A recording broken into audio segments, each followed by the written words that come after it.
Good morning everyone. आज हम अपनी MCQ सीरीज़ के 4th टॉपिक पर हैं, वो है हमारा स्ट्रक्चर ऑफ एटम। ओके, और स्ट्रक्चर ऑफ एटम में हम स्टार्ट कर रहे हैं अपनी क्वेश्चंस। और हमारा सबसे पहला क्वेश्चन है calculate the velocity of ejected electron. Electron eject हुआ है, उसकी वेलोसिटी हमने कैलकुलेट करनी है from the metal surface when light of frequency हमें दी हुई है fall on the metal surface and threshold frequency is this, और हमें थ्रेशोल्ड फ्रीक्वेंसी दी है। ये कौन सा टॉपिक हो गया हमारा? फोटो इलेक्ट्रिक इफेक्ट वाला। फोटो इलेक्ट्रिक इफेक्ट में हमने देखा था कि जो हमारी काइनेटिक एनर्जी थी, काइनेटिक एनर्जी इलेक्ट्रॉन की, इजेक्टेड इलेक्ट्रॉन की, वो होती थी equal H new minus H new not, जिसमें न्यू क्या है? फ्रीक्वेंसी है, न्यू नॉट क्या है? थ्रेशोल्ड फ्रीक्वेंसी है। ओके, काइनेटिक एनर्जी का फॉर्मूला क्या होता है? Half mv²। ओके, एच हमने कॉमन निकाल दिया, न्यू माइनस न्यू नॉट रह गया। ओके, और हमने क्या निकालनी है? Velocity of ejected electron. Velocity मतलब वी निकालनी है हमने।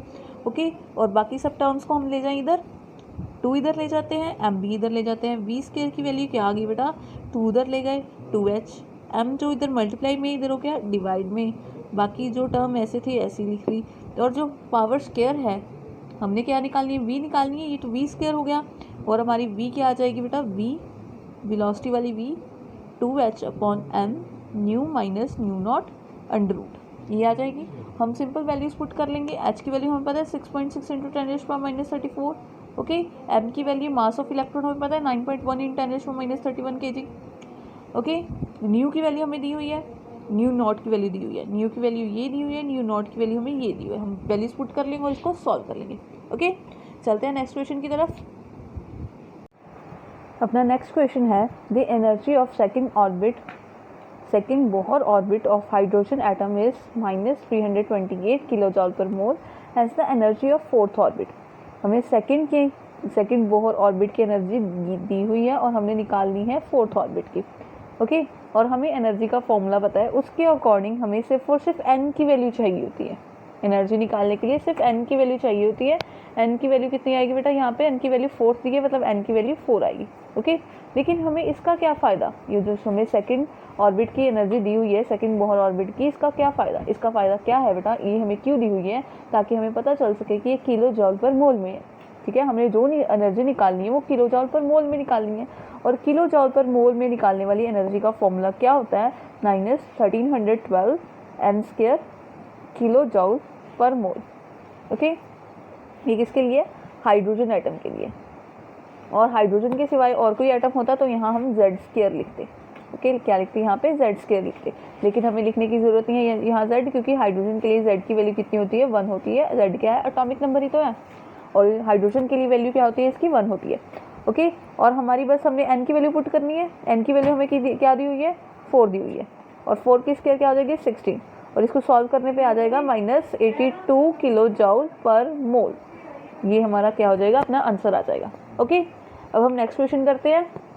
अपना नेक्स्ट क्वेश्चन क्या है? The energy of an electron in second Bohr orbit of hydrogen atom. वैसा ही क्वेश्चन है, हमने किस में निकालना है? सेकंड बोहर में निकालना है, सेकंड बोहर ऑर्बिट का।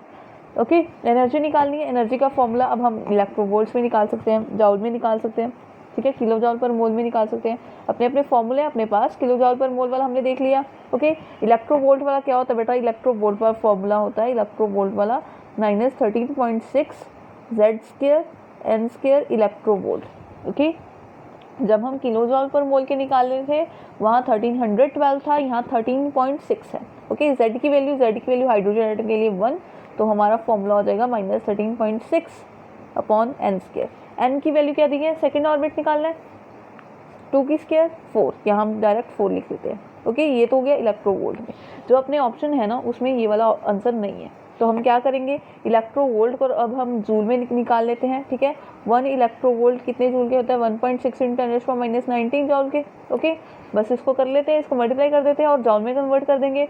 -13.64 इंटू 1 इलेक्ट्रोवोल्ट की वैल्यू कितनी होगी? इतनी जॉल होगी, वहाँ पुट कर देते हैं और अपने इतने जॉल हो जाएंगे। इसको सॉल्व करने पे आ जाएगा -5.44 इंटू 10⁻⁻19 जॉल। ओके, ये हो गया हमारा। अब हम नेक्स्ट क्वेश्चन करते हैं। नेक्स्ट क्या है बेटा, in which of the following Bohr stationary state the electron will be at maximum distance from the nucleus. Okay, वो तो हमें पता ही है, न्यूक्लियस से कोई ऑर्बिट जितना दूर होगा उतना ही उसका डिस्टेंस भी ज़्यादा होगा। ठीक है, फर्स्ट ऑर्बिट नज़दीक होता है, सेकंड उसके बाद थर्ड उससे दूर होता है, फोर्थ उससे दूर और फिफ्थ उससे दूर होता है। हमारे पास ऑप्शन के अकॉर्डिंग क्या आना चाहिए, हमारे पास आना चाहिए फर्स्ट सेकंड थर्ड फिफ्थ आना चाहिए, ये आंसर आना चाहिए। और फॉर्मूले के अकॉर्डिंग भी ऐसा ही है बेटा, फॉर्मूला रेडियस का जो फॉर्मूला है, ठीक है, रेडियस क्या है, न्यूक्लियस और ऑर्बिट की डिस्टेंस है, उसका फॉर्मूला है equals to a naught n square upon z। ठीक है, z क्या है, एटॉमिक नंबर, a नॉट क्या है, बोहर रेडियस। ओके, इसकी वैल्यू होती है 52.9, इसकी वैल्यू 52.9 होती है। ओके, फिलहाल हमारा आर एन जो हमारा रेडियस है डायरेक्टली प्रोपोर्शनल किसके आ रहा है, एन स्क्वायर के। एन क्या है, नंबर, ऑर्बिट का नंबर है। ओके, इसका मतलब है जिसका ऑर्बिट का नंबर ज़्यादा उतना ही उसका रेडियस ज़्यादा, इसका मतलब उसमें डिस्टेंस भी ज़्यादा, और न्यूक्लियस में और ऑर्बिट में डिस्टेंस भी उतना ज़्यादा जितना एन की वैल्यू ज़्यादा, और एन की वैल्यू ज़्यादा किस में है, फिफ्थ में ही है, और हमारा आंसर भी यही होगा। ओके, नेक्स्ट क्वेश्चन करते हैं। नेक्स्ट क्वेश्चन है बेटा, what is the expression of new frequency का एक्सप्रेशन बताना है associated with absorption spectra of photon. हमने ये वाले फॉर्मूला किया था और हमें फॉर्मूला लर्न है। फॉर्मूला कौन सा बेटा, इनमें से फॉर्मूला है ये वाला। क्यों, ये देखो, ये क्यों हमने सिखाया था बेटा, RH Rydberg constant divided by H Planck's constant 1/n I² initial वाला माइनस 1/n F² फाइनल वाला। ओके, और फाइनल वाला हमेशा ज़्यादा ही होगा, फाइनल वाला हमेशा क्या होगा, ज़्यादा ही होगा। ओके, ये वाला हमारा क्या हो जाएगा, करेक्ट ऑप्शन हो जाएगा। नेक्स्ट क्वेश्चन है, Bohr's model is not able to account for which. Bohr model में इनमें से कौन सी बात नहीं बताई, स्टेबिलिटी ऑफ एटम, ये तो हमने उसने बताया था। Okay, spectrum of neutral helium atom, क्या ये बताया था। Energy of free electron at rest पे जो इलेक्ट्रॉन की एनर्जी है वो भी बताई थी। Calculation the radius of stationery state, ये भी बताया था। उसने क्या नहीं बताया बेटा, उसने हीलियम एटम का स्पेक्ट्रा नहीं बताया। उसने किसके लिए बताया था, हीलियम H पॉजिटिव जिसमें एक ही इलेक्ट्रॉन हो उसका स्पेक्ट्रा बताया था। मल्टी इलेक्ट्रॉन का स्पेक्ट्रा उसने नहीं बताया था। ठीक है, और हीलियम में कितने इलेक्ट्रॉन होते हैं, 2 इलेक्ट्रॉन होते हैं, और इसका नहीं बताया। ओके, ये हो जाएगा हमारा, इसको ये नहीं बताया। नेक्स्ट क्वेश्चन है बेटा हमारा, एन इलेक्ट्रॉन E1, एक इलेक्ट्रॉन जिसका नाम हमने E1 दे दिया, is moving in fifth stationery state. किसमें घूम रहा है वो, फिफ्थ स्टेशनरी स्टेट। उसके लिए एन की वैल्यू क्या है, एन की वैल्यू है 5। किसके लिए, E1 के लिए एन की वैल्यू क्या होगी, 5 होगी। And another E2 is moving in fourth stationery state. कोई और सेकेंड इलेक्ट्रॉन हमने ले लिया जिसको हमने नाम दिया E2, वो किस में मूव कर रहा है, फोर्थ स्टेशनरी स्टेट में। The radius of orbit of E1 is 5 times the radius of orbit E2। E1 का जो रेडियस है 5 times the radius of orbit E2। ठीक है, जो E1 का रेडियस है, अगर हमने E1 का रेडियस R1 लिया हुआ है, ओके, R1 लिया हुआ है, उसका रेडियस किसके इक्वल हो जाएगा, 5 टाइम्स R2 हो जाएगा। यही कहा है इसने, the radius of orbit of electron E1 is 5 times the radius of orbit E2। ठीक है, यही कहा है उसने। Calculate the ratio of velocity of electron E1 and the velocity of electron E2। ठीक है, हमने क्या निकालनी है, रेशियो निकालनी है, इलेक्ट्रॉन V1 अपॉन V2, ये निकालना है। ठीक है, वो निकालना स्टार्ट करते हैं हम। हमें रेडियस दिया हुआ है। ओके, हमें पता क्या है बेटा, हमें पता है जब भी इलेक्ट्रॉन घूम रहे हैं, ठीक है, घूम रहे हैं, ऐसे घूम रहे हैं, तो उन पे क्या लग रहा है, उनका हम कैलकुलेट क्या कर सकते हैं, उनका कैलकुलेट कर सकते हैं हम एंगुलर मोमेंटम। क्या, एंगुलर मोमेंटम। एंगुलर मोमेंटम क्या होता है, एंगुलर मोमेंटम हमने लिखा था, हमने एक एक्सप्रेशन किया था MVR क्या है, एंगुलर मोमेंटम किसके इक्वल होता है, NH/2π। ठीक है, इस कांस्टेंट के इक्वल होता है, हमने ये किया था। ओके, इसके हिसाब से करते हैं हम। देखो, हमने फर्स्ट इलेक्ट्रॉन के लिए ले रहे हैं, सबसे पहले फर्स्ट इलेक्ट्रॉन के लिए मास ले लिया Me, इलेक्ट्रॉन दोनों इलेक्ट्रॉन है, मास उनका सेम ही होगा। वेलोसिटी V1 ले ली, रेडियस R1 ले लिया, इक्वल्स टू N1 जो उसका ऑर्बिट है, ठीक है, जो उसकी स्टेशनरी स्टेट का ऑर्बिट है, मल्टीप्लाई H/2π। ठीक है, ये तो फर्स्ट ऑर्बिट के लिए हो गया। सेकंड ऑर्बिट के लिए क्या ले लिया बेटा, सेकंड ऑर्बिट जो हमारा सेकंड इलेक्ट्रॉन है उसके लिए मास तो सेम है, M ही हो गया। ठीक है, V2 वेलोसिटी, ठीक है, वेलोसिटी क्या ले ली हमने, V2, और रेडियस क्या ले लिया, R2। ओके, इक्वल किसके होगा, N2 उसका सेकंड जो भी है उसकी स्टेशनरी स्टेट, H/2π। ओके, हमने V1 अपॉन V2 निकालना है, दोनों को डिवाइड कर देते हैं, दोनों इक्वेशंस को डिवाइड कर देंगे। ये हमने डिवाइड कर दिया, MeV1R1 divided by MeV2R2 equals to N1 H/2π N2 H/2π। ये H/2π कट हो जाएगा, मास भी सेम है, ये कट हो जाएगा। रह क्या गया V1 upon V2 R1 upon R2 equals to N1 upon N2। Okay, उसके बाद हमें क्या गिवन है, हमें बताया कि R1 की जो वैल्यू है 5 टाइम्स R2 है। R1 की वैल्यू पुट कर दें, V1 अपॉन V2, R1 की वैल्यू हमें क्या दी है 5R2 divided by R2 equals to N1 upon N2। ये R2 कैंसिल हो गया। अब हमारे पास क्या बचा, हमारे पास बचा 5, V1 अपॉन V2 बचा हुआ है equals to N1 upon N2 बचा हुआ है। ठीक है, हमने निकालना क्या है V1 upon V2। V1 upon V2 किसके इक्वल आ जाएगा, N1 अपॉन N2, जो इधर 5 क्या है मल्टीप्लाई क्या है, इधर आके क्या होगा डिवाइड का हो जाएगा, यहाँ आके डिवाइड का हो गया। ओके, अब वैल्यूज पुट करते हैं। हमें N1 क्या दिया हुआ है, N1 हमें दिया हुआ 5, फिफ्थ स्टेशनरी स्टेट, N1 की वैल्यू 5। और हमने E2 के लिए N2 क्या गिवन है 4 वैल्यू गिवन है, 1/5 साथ में है, V1 अपॉन V2। ये 5 इस 5 के साथ कट हो गया, 1/4। रेशो क्या होगी बेटा 1:4 आंसर आ जाएगा अपना। ओके, समझ आ गया, बहुत सिंपल था। अब हम नेक्स्ट क्वेश्चन करते हैं। नेक्स्ट क्वेश्चन है बेटा, the lithium 2 positive ion is moving in third stationary state. Third stationary state means to say n की वैल्यू कितनी गिवन है, 3 गिवन है, and it's linear momentum is this one. Linear momentum हमें given है और हमने एंगुलर मोमेंटम निकालना है। ओके, लीनियर मोमेंटम का क्या मतलब है, मास इंटू वेलोसिटी हमें गिवन है, n हमें गिवन है, हमने एंगुलर मोमेंटम निकालना है। ठीक है, और हमें पता है एंगुलर मोमेंटम होता है mv into R. Angular momentum अभी हमने देखा था, एंगुलर मोमेंटम की वैल्यू क्या होती है mv इंटू आर। mv तो हमने देख लिया, लीनियर मोमेंटम हो जाएगा और हम इसकी वैल्यू लिख देंगे। रह गया r क्या है बेटा, रेडियस है। आर रेडियस, और रेडियस को कैसे निकालते हैं, और रेडियस का फॉर्मूला अभी पीछे ही हमने किया था, that is A0 into n² divide by z, ये किया था। और हमने A0 की वैल्यू बताई थी, ये इतनी है 52.9। ठीक है, A0 बहुत, रेडियस की वैल्यू कितनी होती है 52.9 होती है। ओके, n² दिया हुआ है साथ में, n की वैल्यू हमें गिवन है 3 की स्क्वायर क्या हो जाएगी 9 डिवाइडेड बाय z। लिथियम का एटॉमिक नंबर कितना होता है बेटा, लिथियम का एटॉमिक नंबर होता है 3। ओके, इसको सॉल्व करने पे आ जाएगा 158.7 पिकोमीटर। कितना क्या आ गया हमारा, रेडियस आ गया। हमारा एंगुलर मोमेंटम किसके इक्वल होता है, mv/r के। mv की वैल्यू हमें गिवन है m इंटू वी। ठीक है, m इंटू वी क्या है, लीनियर मोमेंटम है, इसकी वैल्यू हमें गिवन है 7.3 into 10⁻34 kilogram metre per second given है, मल्टीप्लाई बाय रेडियस हमें गिवन है 158.7, ये हमने कैलकुलेट किया अभी। ओके, इतना पिकोमीटर।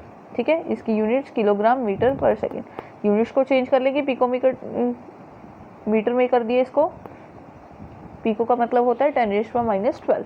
ओके, इसको चेंज कर दिया। इसको चेंज करने के बाद किलो को चेंज कर लेते हैं, किलो क्या लगाएंगे 10⁻3, किलो का क्या होता है 10⁻3। ओके, अब इस सबको कैलकुलेट कर लेंगे, अपना आ जाएगा 11.58 इंटू 10⁻45 ग्राम मीटर स्क्वायर पर सेकेंड। ये अपना क्या आ जाएगा, एंगुलर मोमेंटम आ जाएगा। ठीक है, एंगुलर मोमेंटम कैसे कैलकुलेट किया हमने, हमें पता है एंगुलर मोमेंटम का फॉर्मूला होता है mv इंटू आर। mv क्या हमारा लीनियर मोमेंटम, ये हमें गिवन है। रेडियस हमें कैलकुलेट करना है, उसके लिए हमें क्या गिवन है, अपनी स्टेशनरी स्टेट गिवन है, और हमें z भी दिया हुआ है। z तो सिंपल है, लिथियम का तो पता ही लग जाएगा, लिथियम का z की वैल्यू कितनी आ जाएगी 3 आ जाएगी, एटॉमिक नंबर 3 होता है इसका। ओके, उसके बाद हमने Rn के फॉर्मूले में पुट किया और रेडियस निकाला। रेडियस की वैल्यू जो निकली वो हमने यहाँ पुट कर दी और उसको हमने सॉल्व कर लिया और अपना आंसर आ गया। ओके, अब करते हैं नेक्स्ट क्वेश्चन। नेक्स्ट क्वेश्चन है बेटा, according to Bohr theory the energy required for an electron. Electron के लिए एनर्जी रिक्वायर्ड है, कितनी एनर्जी रिक्वायर्ड है हमने ये बतानी है। इन लिथियम 2 पॉजिटिव आयन, लिथियम दिया हुआ है, लिथियम का मतलब क्या है, z की वैल्यू कितनी है 3, z की वैल्यू 3 है। To be emitted from n equals to 2, n की वैल्यू गिवन है।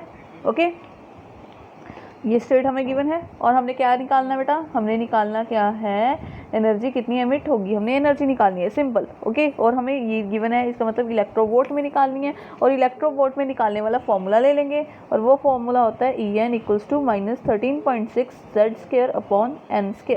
ओके, z² अपॉन n² होता है। ओके। -13.6, जेड की वैल्यू हमें कितनी है बेटा 3 स्क्वायर हो जाएगा। एन की वैल्यू कितनी गिवन है 2 स्क्वायर। ओके, ये इसको कैलकुलेट करके आ गया -30.6 इलेक्ट्रोवोल्ट। इतनी हो जाएगी एनर्जी। बहुत सिंपल है बेटा, बस फॉर्मूला याद रखो और हमें कुछ चाहिए ही नहीं, फॉर्मूला याद रखो और सिंपली हमारा हो जाएगा। ओके, नेक्स्ट क्वेश्चन करते हैं अब हम। अमंग स्पीसीज, ये वाली स्पीसीज हमें गिवन है, स्पीसीज को ध्यान से देख लो। हाइड्रोजन है, लिथियम 2 पॉजिटिव है, हीलियम पॉजिटिव है, बेरिलियम 3 पॉजिटिव है, एल्यूमिनियम 3 पॉजिटिव है। Bohr's model was able to explain the spectra of, इनमें से किस किस का उसने स्पेक्ट्रा सही एक्सप्लेन किया था? ऑल ऑफ दीज, सभी का किया। नन ऑफ दीज, किसी का भी नहीं किया। All other species except beryllium 3 positive, beryllium 3 positive के सिवाय उसने सबका किया। All other species except aluminium 3 positive. Bohr model जब ने ऐसे क्वेश्चन करने हैं उसके लिए ध्यान रखना है कि बोहर ने एक्सप्लेन किया था 1 इलेक्ट्रॉन सिस्टम, ठीक है, जिसमें 1 इलेक्ट्रॉन हो वही एक्सप्लेन कर पाया था। मल्टी इलेक्ट्रॉन एक्सप्लेन नहीं कर पाया था। अब जो भी इसमें से मल्टी इलेक्ट्रॉन होगा उसको एक्सप्लेन नहीं किया, ठीक है। हाइड्रोजन में 1 इलेक्ट्रॉन है, ठीक है। लिथियम 2 पॉजिटिव, लिथियम का जेड क्या होता है 3 होता है, उसमें से 2 निकल गए, 2 पॉजिटिव मतलब 2 निकल गए, तो 1 ही रह गया, ये भी ठीक है। हीलियम पॉजिटिव, हीलियम का वैसे जेड होता है 2 और 1 निकल गया। पॉजिटिव का मतलब 1 पॉजिटिव का मतलब है कि 1 निकल गया, 1 निकल गया तो कितने रह गए Z=1, 1 इलेक्ट्रॉन रह गया, ये भी सही है। उसके बाद बेरिलियम 3 पॉजिटिव, बेरिलियम का एटॉमिक नंबर होता है 4, Z4, उसमें से 3 पॉजिटिव मतलब 3 इलेक्ट्रॉन्स निकल गए, 3 निकल गए तो पीछे क्या रह गया 1 रह गया, ये भी ठीक है। उसके बाद एल्यूमिनियम 3 पॉजिटिव, एल्यूमिनियम 3 पॉजिटिव का Z क्या होता है बेटा, एटॉमिक नंबर क्या होता है 13 होता है, उसमें तो 3 निकले, इसका मतलब इसमें 10 इलेक्ट्रॉन अभी भी बचे हुए हैं। 10 इलेक्ट्रॉन वाले सिस्टम को, मल्टी इलेक्ट्रॉन वाले सिस्टम को एक्सप्लेन नहीं किया उसने, सिर्फ और सिर्फ 1 इलेक्ट्रॉन वाले सिस्टम को एक्सप्लेन किया। तो हमारा क्या आ जाएगा, ऑल अदर स्पीसीज, सारी स्पीसीज है एक्सेप्ट एल्यूमिनियम 3 पॉजिटिव, इसके सिवाय, और ये हमारा करेक्ट आंसर हो जाएगा। ओके, नेक्स्ट चलते हैं अब हम आगे। नेक्स्ट क्वेश्चन है बेटा, 2 फास्ट मूविंग पार्टिकल्स, दो बहुत तेज चलने वाले पार्टिकल्स हैं, एक का नाम x है और एक का नाम y है, are associated with de Broglie wavelength. उनके पास वेवलेंथ कौन सी है, डी ब्रॉगली वेवलेंथ है। x की वेवलेंथ हमें 1 नैनोमीटर गिवन है, y की 4 नैनोमीटर गिवन है। If the mass of x is 9 times the mass of y, ठीक है, अगर x का मास तो है वो 9 टाइम्स है मास ऑफ y, ठीक है, x का मास किसके इक्वल है 9 टाइम्स मास ऑफ y। अगर हमने मास x का mx लिया है तो ये 9 टाइम्स मास ऑफ y हो जाएगा, ठीक है, हमें ये गिवन है। और उसके बाद क्या कहा है, the ratio of kinetic energy of x and y, और हमने क्या निकालनी है, रेशियोज निकालनी है, x एंड y की रेशियो निकालनी है। ओके, हम निकाल लेते, कोई दिक्कत नहीं है, हमें कोई दिक्कत नहीं है, कर लेते हैं। ओके, हम क्या लेट कर ले बेटा, हम लेट कर लेते हैं 1 2, ठीक है, x वाले को हम लेट कर लें 1, y वाले को हम लेट कर लेते हैं 2, ठीक है, जहाँ भी x लिखा है हमने वहाँ कर दिया 1 और दूसरी की जगह क्या कर दिया 2 कर दिया, ठीक है। उसके बाद डी ब्रॉगली वेवलेंथ है, इसका मतलब क्या हो गया, लैम्डा इक्वल्स टू h/mv, ठीक है, जहाँ क्या है बेटा m क्या है मास, v क्या है वेलोसिटी है, ठीक है। ओके, ये ठीक है। और हमें इस लैम्डा से फ़ायदा क्या होगा, हमें इस लैम्डा से पता चलेगी वेलोसिटी और हमारी जो काइनेटिक एनर्जी, एक्चुअल में हमने क्या निकालनी है काइनेटिक एनर्जी की, वो क्या होती है हाफ mv², और उसके लिए हमें क्या चाहिए वेलोसिटी चाहिए, और हम वेलोसिटी यहाँ से निकालेंगे, ठीक है। हम फर्स्ट के लिए बात कर लेते हैं, x के लिए हमने क्या लिया है, सब कुछ 1 लिया है, लैम्डा 1 लिया है, h तो h ही रहेगा बेटा, मास m1 लिया है, v1 लिया है, ठीक है। और हमने y के लिए सब 2 लिया है, लैम्डा 2 लिया है, h/m2 v2 लिया है। क्या करें, इसको कर देते हैं डिवाइड, ठीक है, कर देते हैं डिवाइड, लैम्डा 1 ऊपर लैम्डा 2 नीचे, ठीक है, h/m1 v1 लैम्डा 1 आ गया, 2 कौन सा है h/m2 v2, ठीक है, ये कट हो जाएगा, ये रेसिप्रोकल हो जाएंगे, ठीक है, 1/समथिंग ये हो जाता है रेसिप्रोकल, ठीक है, ये रेसिप्रोकल हो गए, 2 वाला ऊपर चल गया, 1 वाला नीचे आ गया, ठीक है, ये हमें पता चल गया, क्या पता चल गया, lambda 1 upon lambda 2 equals to m2 v2 upon m1 v1, ये पता चल गया अभी तक हमें। उसके बाद हम वैल्यूज पुट कर लेते हैं, ठीक है। वैल्यूज पुट करने के पहले हम ये बता दें कि हम निकालने वाले वेलोसिटीज़, तो वेलोसिटीज़ को हम एक साइड रख लेते हैं, बाकी सबको इधर भेज देंगे। वेलोसिटीज़ को रख लेते हैं एक साइड पे, v2 अपॉन vy एक साइड हो गए, ये m1 ऊपर मल्टीप्लाई हो जाएगा, m1 लैम्डा 1 हो गया, m2 नीचे मल्टीप्लाई हो जाएगा, m2 लैम्डा 2 हो गया, ठीक है, ये हो गया हमारा। उसके बाद m1 की वैल्यू हमें दी है 9m2, हमने दी है 9m2, लैम्डा 1 की वैल्यू है हमारे पास 1 नैनोमीटर 1, ठीक है। डिवाइडेड बाय m2 ही है, लैम्डा 2 हमें क्या गिवन है, दैट इज़ 4 नैनोमीटर, तो ये क्या हो जाएगा 4 हो जाएगा। ठीक है, m2 के साथ m2 कट, हमारा आ गया 9/4, ये वैल्यू आ गई V2/V1 की 9/4। ठीक है, और हम चाहते हैं V1/V2 की वैल्यू। ठीक है, वो क्यों चाहेंगे अभी देखना, वो आ जाएगी 4/9, 4/9 आ गई। अब हमारा काइनेटिक एनर्जी का फॉर्मूला होता है हमारा हाफ mv²। ठीक है, अब हम फर्स्ट काइनेटिक एनर्जी ले लेते हैं x की 1। ठीक है, वो क्या हो जाएगी हाफ m1v1²। ठीक है, और हम काइनेटिक एनर्जी 2 की ले लें तो क्या हो जाएगी हाफ m2v2²। ठीक है, इनको कर लेते हैं डिवाइड, कर लिया, ये हाफ से हाफ कट हो गया। ओके, तो हमारा ऊपर क्या है m1, और m1 की वैल्यू क्या है हमारे पास, m1 की वैल्यू क्या है बेटा हमारे पास 9m2। ठीक है, m1 की वैल्यू क्या है 9m2, वो लिख लिया हमने। उसके बाद v1 ऐसे लिख लिया, डिवाइडेड बाय ये तो कट हो गया। ठीक है, m2 v2 इन दोनों की स्केयर है तो हमने होल स्केयर कर दी। ठीक है, ये m2 कट हो गया। उसके बाद हमारा क्या है 9 है हमारे पास, 9 लिख लिया। v1/v2 की वैल्यू हमने निकाल ली, जी हाँ निकाल ली। v1/v2 हमने इसलिए चाहिए थे, इसलिए हमने रेसिप्रोकल कर दिया था इसको, v2/v1 को रेसिप्रोकल कर दिया, v1/v2 हो गया। वैल्यू क्या आ गई है इसकी 4/9, और हमने यहाँ लिख ली 4/9। ओके, कहाँ पे, यहाँ पे 4/9 की स्केयर। ओके, स्केयर है क्योंकि यहाँ ऊपर स्केयर है। ठीक है, ये क्या आ गया हमारे पास काइनेटिक एनर्जी 1 काइनेटिक एनर्जी 2, हमें ये रेशो चाहिए। ओके, अब इसकी स्केयर खोल लेते हैं। ओके, इसकी स्केयर क्या आ जाएगी 9 × 16 डिवाइड बाय 9 × 9, 9 2 टाइम्स है, एक टाइम कट हो जाएगा, अपना फाइनल आंसर आएगा 16/9। हमारा फाइनल आंसर क्या आ गया 16/9 आ गया। ओके, समझ में आई क्या किया हमें, डी ब्रॉगली का क्या हुआ था, सब कुछ डी ब्रॉगली के बारे में बात की थी। डी ब्रॉगली की हमने वेवलेंथ पता है, लैम्डा = h/mv आ गया। ठीक है, हमने x के लिए 1 ले ली, y के लिए 2 ले ली, और हमने लैम्डा 1 और लैम्डा 2 होगी। ठीक है, लैम्डा 1/लैम्डा 2 कर दी, मतलब इनको डिवाइड कर दिया, और वहाँ से हमने क्या निकाल लिया v1 और v2, v1/v2 की वैल्यू निकाल ली। ठीक है, हमारे पास आ रही थी v2/v1 की वैल्यू, हमने उसको रेसिप्रोकल किया, v1/v2 कर दिया। उसके बाद एक्चुअली हमारा काम है काइनेटिक एनर्जी को निकालना। ठीक है, काइनेटिक एनर्जी की रेशो निकालना। Kinetic energy 1 divide by kinetic energy 2 कर लिया, फॉर्मूला हमें पता है, जो कटिंग होती थी वो हमने कर ली। ठीक है, नेक्स्ट हमने वैल्यूज पुट कर ली, हमें पता था m1 की वैल्यू कितनी आ रही है 9m2 आ रही है। ठीक है, वो वैल्यू पुट कर ली। ठीक है जी, उसके बाद ये होल स्क्वायर को एक साथ कर लिए, दोनों स्क्वायर वाले थे। ओके, और हमने वैल्यूज पुट की, वैल्यूज पुट करके हमारा आ गया 16/9। ठीक है जी, नेक्स्ट हम क्वेश्चन करते हैं, नेक्स्ट वाला जो हमारा लास्ट क्वेश्चन होगा आज की वीडियो का।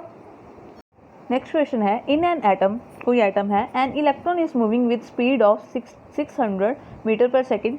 इलेक्ट्रॉन मूव कर रहा है, उसकी स्पीड हमें गिवन है विद एक्यूरेसी ऑफ दिस %, इतनी % इसकी एक्यूरेसी है। ठीक है, with which the position of electron be located is, हमने पोजीशन निकालनी है इलेक्ट्रॉन की। ठीक है जी, certainty with which the position of electron can be located, हमें इससे साफ साफ मालूम पड़ता है क्या है, ये हेजनबर्ग अनसर्टेनिटी प्रिंसिपल का क्वेश्चन है। और हेजनबर्ग अनसर्टेनिटी प्रिंसिपल क्या कहता है, डेल्टा x × डेल्टा v। ठीक है, जब हमने कैलकुलेशन करनी है तो हम साइन हटा के कौन सा साइन लगाते हैं, इक्वल टू का। Okay, h/4πm।